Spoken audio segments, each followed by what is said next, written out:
Entrevista do dia, no Giro Estadual de Notícias. Você bem informado.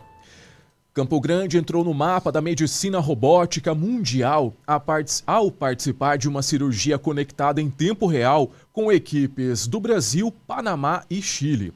A iniciativa usou aí uma tecnologia que permite o acompanhamento de especialistas à distância durante o procedimento. E para entender como isso funciona, como isso funcionou, quais os benefícios para os pacientes e o que muda na saúde de Mato Grosso do Sul, nós vamos conversar agora com o cirurgião César Conte, do Instituto do Aparelho Digestivo. Bom dia, doutor César. Muito obrigado mais uma vez pela sua participação aqui no Giro de Notícias e parabéns por estar participando de um momento tão histórico aqui para o nosso estado. Bom dia, Carlos. Realmente, isso aí foi um marco para a medicina do Mato Grosso do Sul. Foi a primeira cirurgia robótica remota. Então, foi o primeiro momento, eu acho que quem imaginava que em algum momento a gente poderia manipular um paciente a tal distância, né? E ao mesmo tempo o marco mundial foi que ao mesmo tempo foram operados 3 pacientes em locais distintos, com um cirurgião em um outro centro remoto podendo interferir nessas cirurgias. Então, isso foi a primeira cirurgia multipontos mundial, tá? Envolvendo Chile, Panamá, Porto Alegre e Campo Grande. Doutor César, explicando um pouquinho mais para a gente, quando a gente fala, só para o nosso público entender bem melhor, quando a gente fala de cirurgia robótica, muita gente imagina que é um robô, operando sozinho. Como que funciona na prática essa tecnologia, esse procedimento? Na verdade, quem opera o robô é o ser humano, né? Esse nível de interferência robótica acontece através dos braços do cirurgião. O cirurgião tem um carrinho de trabalho onde ele opera os braços do robô. O robô filtra pequenos tremores, melhora os movimentos de articulação intracavitários.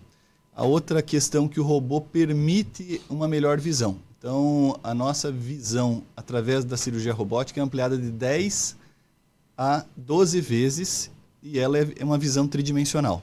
Então, a gente usa uma visão 3D e 4K para... essa é nosso nível de visão na cirurgia robótica. Então, nós temos uma acurácia visual melhor. E nós temos uma acurácia de manipulação, de manejo das pinças também melhor e filtrado pelo robô. Então, de maneira alguma, não é um robô que opera sozinho, é o cirurgião operando através de um robô. Doutor César, o senhor trouxe aí essa questão do nível de visão que vocês têm, que é bem elevado com a cirurgia robótica. No normal, no habitual, qual que é o de vocês? Qual que é a visão de vocês? Quando a cirurgia era feita por método convencional com corte, era a visão a céu aberto, que é o que a gente enxerga no dia a dia, né? Quando você muda para a cirurgia laparoscópica normalmente, que é a cirurgia por vídeo, a cirurgia por vídeo te dá 3 vezes o aumento de visão. Sendo que o robô... Só que qual que é a diferença da videolaparoscopia? Na videolaparoscopia, temos que lembrar que a visão é bidimensional. É igual o teu filme, é igual quando você filma, você tenta reproduzir na televisão. E o robô, como uma visão... a visão não é monocular, você tem 2 lentes em que você enxerga, você faz uma visão 3D. Então, para quem está operando o robô, parece que está dentro da cavidade. Realmente é algo que muda muito a percepção da profundidade dos tecidos. E automaticamente também, uma cirurgia desse porte, ele acaba sendo mais rápido do que uma cirurgia convencional? Eu acho que todo mundo ainda vive uma curva de aprendizado. Uhum. Mas o fato é que mesmo que a cirurgia ainda seja um pouquinho mais longa, os resultados já são melhores. Então, nós não temos a mesma curva na cirurgia robótica que nós já tivemos, a bagagem que nós temos na laparoscopia. No momento que nós tivermos a mesma quilometragem de robótica que é a laparoscopia, com certeza esses números vão refletir a importância da robótica. Tá? Que realmente a robótica garante menor sangramento, uma recuperação mais rápida, menor dano tecidual, Isso realmente é uma verdade. Doutor César, explica para mim uma coisa. A gente tendo informações sobre essa cirurgia, nós acompanhamos que ela foi acompanhada com um especialista internacional, né, que acompanhou esse procedimento. Que tipo de orientação que ele pode dar durante uma cirurgia como essa? O robô permite, se fosse só pela conectividade audiovisual, eu posso que um cirurgião de muito longe fala, faça esse movimento ou faça aquele movimento. Isso chama-se teleproctoria. Alguém me orientando de muito longe. Isso muitas plataformas robóticas permitem. Esse aparelho que temos aqui em Campo Grande, no Hospital Cacemes, permite que haja uma interferência. Então, esse cirurgião, em vários momentos, eu permiti que ele entrasse na minha cirurgia, que ele manipulasse a minha cirurgia. Então, isso que é a cirurgia remota. Então, de lá, ele conseguia mexer pinças, dar pontos num paciente a 1.500 quilômetros de distância dele. É um cirurgião americano, mas que para esse evento, para esse projeto, ele estava baseado em São Paulo.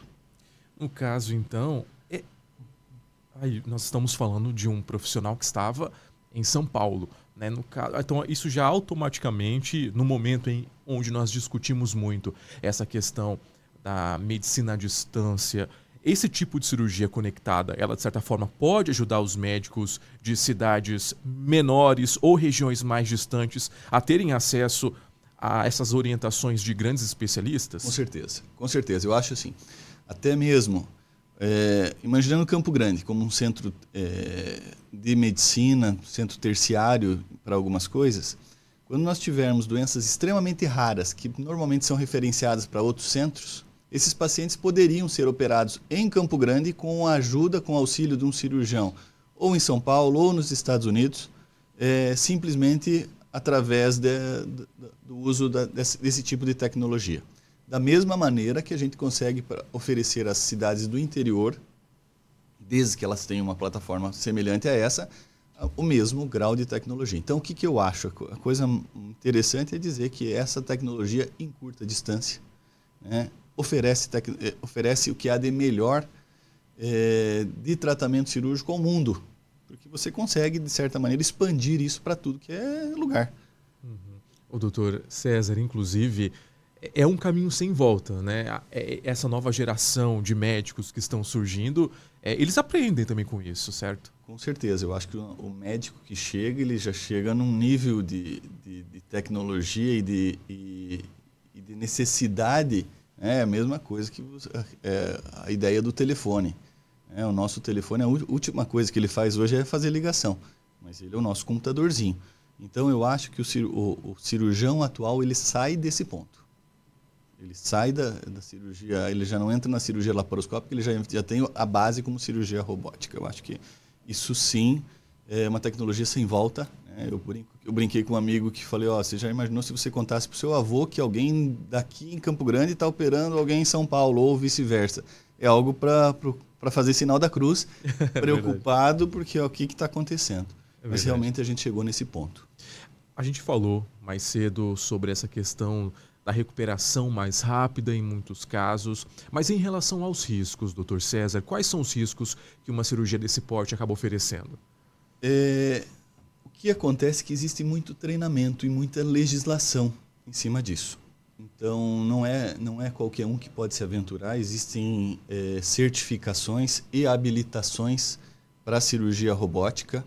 Então, a cirurgia robótica hoje oferece um risco igual ou menor que a cirurgia laparoscópica. Então, o robô ainda permite, se um cirurgião for lá e cortar um vaso, cortar uma veia de maneira inadvertida, o robô não segura ele de fazer isso. Por isso que é bem interessante dizer, é o cirurgião operando através de um braço. Mas, normalmente o cirurgião que se aventura, que trabalha com cirurgia robótica, é um cirurgião bem mais treinado do que a média dos cirurgiões brasileiros, né? E além disso, doutor César, como que hoje, após esse feito aqui no município de Campo Grande, quais são os próximos passos? Isso vai começar a se tornar algo mais corriqueiro na visão do senhor? Já existe uma segunda cirurgia programada, tá? Com esse mesmo tipo de tecnologia de cirurgia remota. Tá? O próximo caso será um caso oncológico. Então, a gente consegue oferecer isso aí. Isso não é um caso isolado, é o que você falou, isso é uma tecnologia que deve ser implantada dentro da rotina do cirurgião do Mato Grosso do Sul, que pode ser implantada. Tá? Está à disposição, eu acho que só se ganha com ela. E é bom deixar muito claro para os pacientes, né, e até mesmo para quem está nos ouvindo, nenhum paciente está sendo cobaia desse tipo de cirurgia, não é mesmo, doutor César? De maneira alguma. Eu fui questionado com relação à robótica, né? Como que isso acontecia. Então, em 2020 eu comecei meu treinamento em robótica. Nem se falava em comprar robô em Campo Grande, ninguém falava em instalar robô. Em 2022 eu fiz um treinamento longo em cirurgia robótica e acho que o robô chegou para a gente em 2024. Então, estar preparado é uma das condições mínimas para você sentar no robô. Existem simuladores antes de você chegar ao paciente, então você tem que fazer um número grande de horas no simulador e você, nos primeiros procedimentos, você tem que ser acompanhado por um cirurgião experiente em robô. Então, não eu acho que, por isso que eu falo que o cirurgião que chega no nível da robótica é um cirurgião da média para cima. É um cirurgião nota 7 para cima. Vamos colocar dessa maneira. Agora eu fico muito curioso. Como que é a estrutura desse robô? O que acontece? Imagine uma sala cirúrgica, né? Existem 3 carrinhos. Existe um carrinho de braços, que é o carrinho que realmente se acopla às pinças que vão dentro da barriga do paciente. Então, o robô ele tem braços onde se conectariam pinças como se conectam as pinças de laparoscopia, da videocirurgia. Né? Essas pinças, existe uma pinça que corta, existem tesouras, existem porta-agulhas, todos preparados para serem braços robóticos. Esse é o braço do paciente, esse é o carrinho do paciente. Existe um carrinho de visão, então onde é o comando de toda a parte operacional. Então existe uma câmera ali, existe uma fonte de luz, que irradia a luz dentro da barriga para iluminar a barriga, e existe um carrinho do cirurgião, que é uma espécie de plataforma com uma visão binocular e os braços de operação. Então, ali que eu consigo manejar as pinças. Como esse carrinho está a 2, 3 metros habitualmente, dentro de uma sala de cirurgia robótica, o que a gente fez agora, ele jogou esse carrinho para 1.000 quilômetros, 2.000 quilômetros, 3.000 quilômetros. E conseguiu operar da mesma maneira. Só me corrija se eu estiver errado. Eu estive recentemente lá conhecendo as instalações do Hospital Sírio-Libanês. É semelhante àquele que tem lá, então? É semelhante. Então é uma grande de uma máquina. Fico impressionado com a estrutura. Existe toda uma tecnologia. Existe uma enfermeira que opera o robô, especialista no robô. Existem... Claro que a gente tem a ideia, e se o robô der pane? Primeiro, essa é uma dúvida, né? Se o robô desse pane na cirurgia remota feita pelo cirurgião de São Paulo. Desculpe, eu estava habilitado e sou treinado para fazer a mesma cirurgia em Campo Grande. Então, você ter alguns adicionais, ok. Você não ter conhecimento nenhum e se aventurar, isso jamais pode ser feito. A outra coisa é que existe toda uma rede de apoio. Então, por trás dos médicos estão biomédicos, engenheiros, enfermeiros treinados com aquela plataforma. Podem acontecer pequenas panes? Podem. E elas são corrigidas durante o ato cirúrgico pela equipe da engenharia.